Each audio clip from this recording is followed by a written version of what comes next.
Let me tell you, do you know how you know a dangerous man before you marry him? A dangerous one that you should run. If he listens to no one, you are headed for crisis. No matter the sweet things he tells you, I love you, baby, it's a lie. Let me tell you, I submit to God. My wife knows if I misbehave, who to call. I'm not talking of my earthly father. Parents can hardly solve crisis in marriage. Parents, you know why? They will side their own. You are not wise when you carry crisis to your mother or to your father. You lack what? No matter the anointing of your father, he will side you.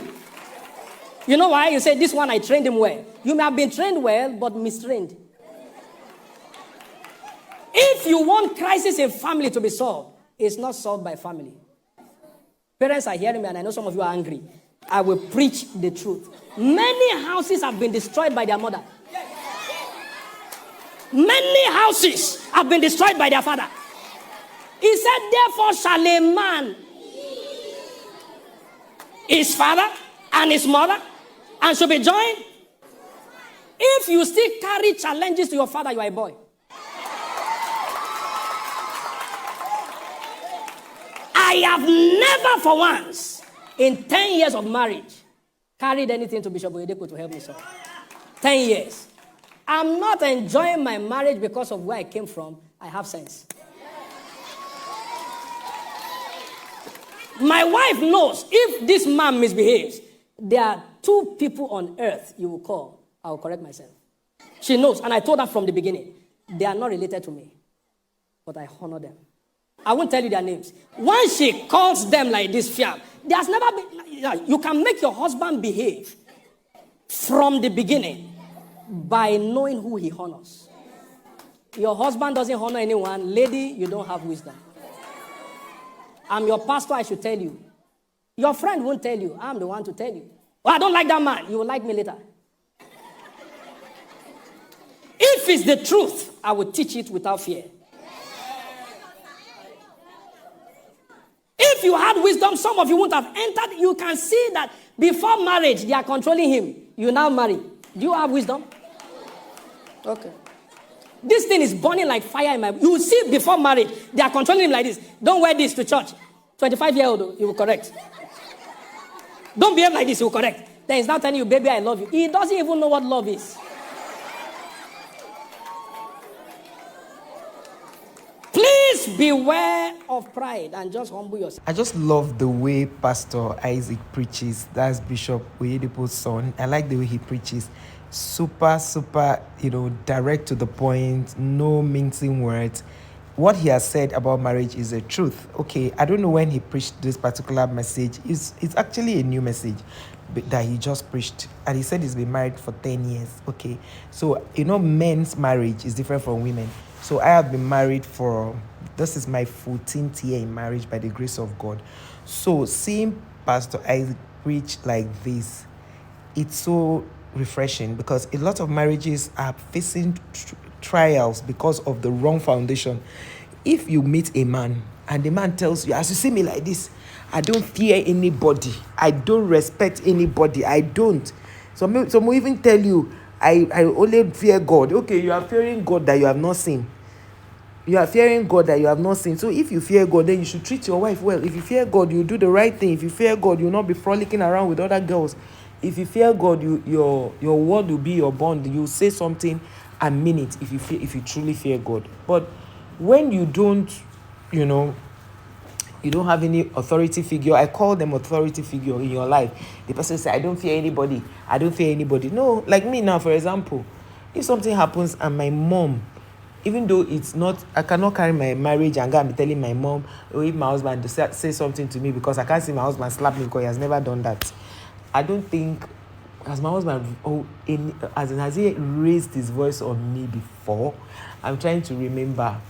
Like, if I even want to talk about us arguing, maybe we've argued like once or twice. Do you understand? Because we know when to stop. So it's good to know yourselves as a couple. It's good to know yourself, know your husband, know your wife, so that you guys will know when tempers are high. And this is why I keep telling people, when you meet somebody and you are upset, try to be that one of you is quiet when the other person is talking. And I've always taught people about the sandwich approach, because the sandwich approach is the best form of conflict resolution, whether it's in marriage,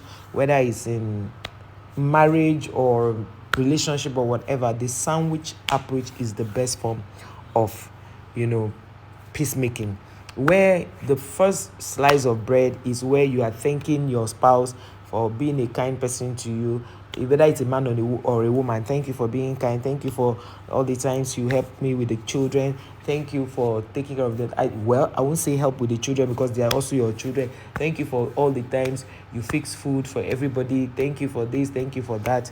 Then you now tell him all your concerns. Do not put it to the person as though you are fighting. Calm down. The tone of your voice is also very important at that period. You tell the person, that the mayonnaise, the fish, the tuna fish, the mayonnaise, the lettuce, the carrots, the cucumber, and the cabbage, and all those things, as you use it to form the ingredient for the sandwich, that forms as the complaint. Then you now put the last slide by saying thank you so much for listening. So if you settle conflict like that, it's very difficult for you to have crisis always in your marriage. And sometimes when there's no communication, it kind of makes you drift. Now, before you marry anybody, ensure that you have a very, very solid communication strategy that is going to help you. But I'm not talking about communication where you say, and whenever you find yourself yelling at each other, it means you are emotionally apart. Anytime you yell at your partner, it means you are emotionally apart. And that's the thing you should look out for. Be careful the things you say to your spouse. One day, my husband were doing a reprisal. It wasn't really an appraisal, sorry. It wasn't really an appraisal. But I remember him saying that since he got married to me, I have never abused him. There are women who abuse their husband, like they insult their husband. But me, I can't. Like my kids, I can't even abuse my child. How much more my own husband? So in life, whatever it is you are doing, there are things you should be able to know. Meanwhile, people who see me outside think I am jen, like somebody that does not tolerate nonsense from anything. But the truth is, if you are not ready to tolerate nonsense, you cannot be married. And another good thing is the fact that my husband's mother and father raised him very well. My husband, that's why I'm saying his parents, because it's not just my husband who is like that. His siblings are also like that. They are very respectful of their partners. They respect their partners. They don't disrespect them. They do the dishes. They cook also for their partners. And I've seen my brother-in-law, my husband's immediate younger brother, making food for me just before I even got married to the brother. He made a very difficult meal. We call it ekpang, and sent it to me in my house. And it goes to show how their mother brought them up, because after their father's passing, their mother was now the only one raising them. So she did a very wonderful job and raised children who went to school very well. She has 2 lawyers. She did a very great job. She did a very, very excellent, because one of the sons became a top person in his job before he retired. So it's just a whole lot of goodness. When you train, I know that, like he said, do not report to your parents when your wife or husband does anything to you, because the truth is that your family members, no matter how much they love you, like for example, no matter how much my husband's family members love me, I will not. If I continue bringing his report to them, they'll get tired one day, and they will definitely want to support their brother, because he may not have come to them to tell them anything. So I think the only thing my husband has ever reported me to my mom, which was I didn't take it serious, was he said I stopped wearing makeup. That now I just go out with my bare face, I go to church with my bare face, I go for weddings with my bare face. And another thing is I don't like going out. Those 2 things are the only things which are things that, you understand, it's not well. He might feel concerned about, but me, I didn't see it as anything, right? I should always braid my hair. He likes my hair being braided, but that was not even what he talked about. He just talked about the makeup, that how all of a sudden I stopped wearing makeup. And he was just having a conversation with my mom, because he's more like a son to my mom, and he mentioned it in passing. So that's the only thing I'll say. Okay, he reported me to my mom. After that, no report. So be careful in your marriage.